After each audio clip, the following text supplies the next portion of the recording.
பட்ஜெட்ல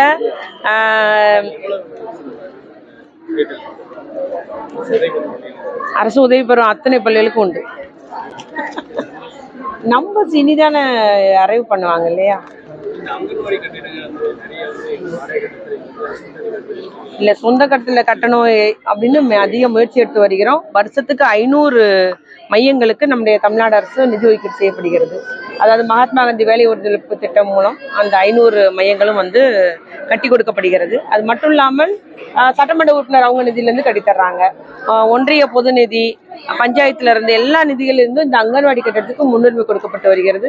சில அவங்களுடைய CSR ஃபண்ட் மூலம் கூட அங்கன்வாடி மையத்தை நமக்கு கட்டித்தர்றாங்க, புதுப்பிச்சு தர்றாங்க. எல்லா பணிகளுமே அங்கன்வாடி மையங்கள் எல்லாம் கட்டி கொடுக்கப்பட்டுள்ளது, நல்லா நவீனப்படுத்தப்பட்டுள்ளது என்ற நிலையை உருவாக்கணும்னு தான் அரசு முயற்சி எடுத்து வருது. இல்ல அவருக்கு எங்களை பத்தி சொன்னாதான் அவருக்கு ஒருவேளை நீங்க நியூஸ்ல போடுவீங்களா இருக்கும். வேற ஒண்ணுமே இல்லை. தோல்வி பயத்தினால வாய்க்கு வந்ததெல்லாம் அதான் சொல்றாங்களே, கரெக்டா வாயால் வடை சுடுகிறாருன்னு அவருக்கு தான் பொருத்தமா இருக்கும். சொல்றது உண்மையா பொய்யான்னு கூட நினைக்க மாட்டேங்கிறாரு. அவர் பாட்டு சொல்லிட்டு போயிட்டு இருக்காரு. ஊட்டச்சத்தை உறுதி செய் எங்களுடைய மத்திய அரசு ஒன்றிய அரசு திட்டம்ன்றாரு.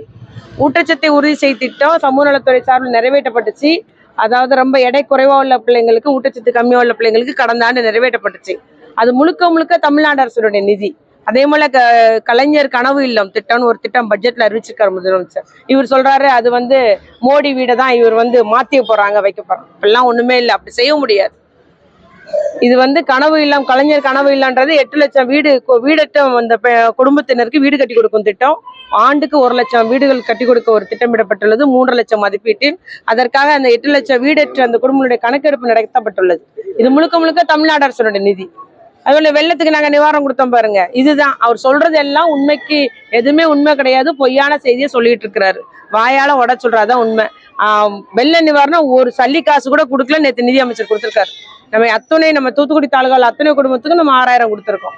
தூத்துக்குடி, திருநெல்வேலி மற்றும் சென்னை, திருவள்ளூர் போன்ற மாவட்டங்களுக்குலாம் கொடுத்துருக்கிறாரு.